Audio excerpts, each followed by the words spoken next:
Terkadang memang orang begini, ini kan adat kita, ini kan udah kebiasaan kita. Kita kan ngapain keluarga. pula? Dan keluarga nggak ada syahwat, nggak ada apa begitu. Ya kita bukan bicara syahwat atau tidak ada syahwat gitu. Yang kita bicarakan adalah syariat Allah Azza wa Jalla.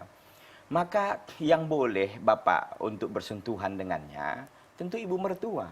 Karena itu mahram bagi Bapak. Ibu mertua. Yang selainnya ya tidak boleh. Siapa yang nggak boleh itu? Ya adiknya yang perempuan, apalagi adiknya yang perempuan kadang-kadang lebih cantik umpamanya.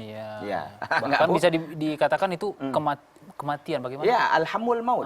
Ada ipar itu adalah kematian. Kenapa kematian? Karena memang ada ipar ini kan, itu kan kakaknya istri kita gitu kan. Dia kan masuk bebas saja dia orang kakaknya gitu kan, atau adiknya gitu kan. Jadi kadang-kadang yang berbahaya, maka kata Nabi SAW, iyyakum wal hamwa. Hati-hatilah kalian terhadap namanya ini hamwa. Hamwa itu ada ipar. Wal hamul maut kata Nabi SAW. Hamu itu adalah adik ipar itu kematian. Kenapa? Karena itu berbahaya memang. Karena masuknya ke istri kita itu sering begitu. Karena dia kakaknya atau adiknya.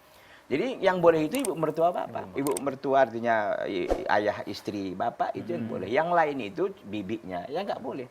Apalagi adiknya, kakaknya. Ya terkadang kan orang karena udah wawaknya apanya. Orang kadang-kadang karena ini keluarga, udahlah, nggak usah lagi agama. Saya kira ini yang perlu untuk kita tanamkan baik-baik bahwa agama ini dinomor satukan, jangan dinomor duakan. Kadang-kadang kan adat kebiasaan itu dinomor satukan, itu tidak boleh. Yang dinomor satukan itu adalah agama. Bagaimana pandangan agama? Sekalipun menurut kita ini kan nggak ada apa-apa, Pak Ustadz ini kan nggak bisa.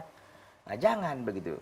Kan berapa banyak juga terjadi perselingkuhan dengan adiknya dan segala macam gara-gara ini tadi tidak memahami masalah ini. Jadi batasannya Pak yang Bapak boleh itu mertuanya ya saja. Yang perempuan. Nah, yang lain itu ya bukan berarti nggak boleh lihat dalam pengertian yang kadang-kadang kumpul keluarga ya itu nggak ada masalah tapi jangan bersentuhan jangan disalami. Wallahu taala.